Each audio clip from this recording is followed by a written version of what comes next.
நண்பர்களே, பில்டிங் ஒர்க்கில், பெயிண்டிங் ஒர்க்கில் நம்ம ஃபஸ்ட்டு செய்ய வேண்டியது வீட்டுக்குள்ளே சேஃப்டிக்காகவும் அழகுக்காகவும் பண்ணக்கூடியது புட்டி பார்க்குறது. அதாவது பட்டி வேலை, பட்டி பார்க்குற வேலை தான். இந்த பட்டி மூட்டை வந்து நம்ம 40 கிலோ மூட்டை தான் மேக்ஸிமம் வந்து வாங்குவோம். அப்படி வாங்கும் போதில் ரூமை கணக்கு பண்ணி எவ்வளோ வந்து பட்டி மூட்டை வாங்கினா அந்த வீட்டுக்கு சரியாக வரும், ஃபஸ்ட்டு கோட்டிங் எவ்வளோ வாங்கினா சரியாக வரும், செகண்ட் கோட்டிங் எவ்வளோ வாங்கினா சரியாக வரும்னு சொல்லிட்டு நிறைய பேர் கேட்டே இருக்கிறீங்க. அதேமாதிரி வந்து பார்த்தீங்கன்னா, நம்ம பட்டி மூட்டை வாங்கிட்ட பிறகு மீண்டும் பத்தாமல் மீண்டும் வீட்டுக்காரர் போய் சொல்லும்போது சில வீட்டுக்காரர் வந்து டென்ஷன் ஆவாங்க.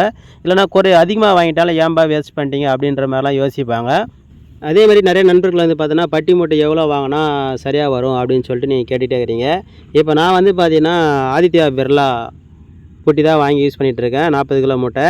இப்போ இந்த பில்டிங் வந்து பார்த்தீங்கன்னா, நான் ஒரு மூட்டை வந்து பார்த்தீங்கன்னா வாங்கினா ஸ்கொயர் ஃபீட் எவ்வளோ கொடுக்குதுன்னு பார்த்தீங்கன்னா, ஒரு மூட்டை 400 ஸ்கொயர் ஃபீட்டு தாராளமாக கொடுக்கும். அதாவது 40 கிலோ மூட்டை வந்து பார்த்தீங்கன்னா 400 ஸ்கொயர் ஃபீட்டு கொடுக்கும்.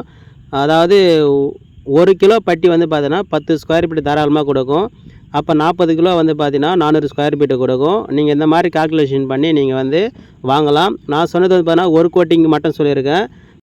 செகண்ட் கோட்டிங் வந்து பார்த்தீங்கன்னா 30 கிலோ மூட்டை வாங்கினாவே நீங்கள் 400 ஸ்கொயர் ஃபீட் தாராளமாக பார்க்கலாம். இருந்தாலும் நீங்கள் 40 கிலோ மூட்டை வாங்கி யூஸ் பண்ணுறதே நல்லது. நீங்கள் பட்டி சில இடத்துல வந்து பார்த்தீங்கன்னா ஏற்றி பார்க்குற மாதிரி வரும், லெவல் பார்க்குறதுக்காக. அதனால் நீங்கள் செகண்ட் கோட்டிங்க்கு வந்து பார்த்தீங்கன்னா ஒரு மூட்டை வந்து 400 ஸ்கொயர் ஃபீட்டு கொடுக்குன்ற மாதிரி நீங்கள் கால்குலேஷன் பண்ணி வாங்குறது பெஸ்ட்டு. இந்த தகவல் பிடிச்சிருந்தால் லைக் பண்ணுங்கள், நம்ம சேனலை சப்ஸ்கிரைப் பண்ணுங்கள்.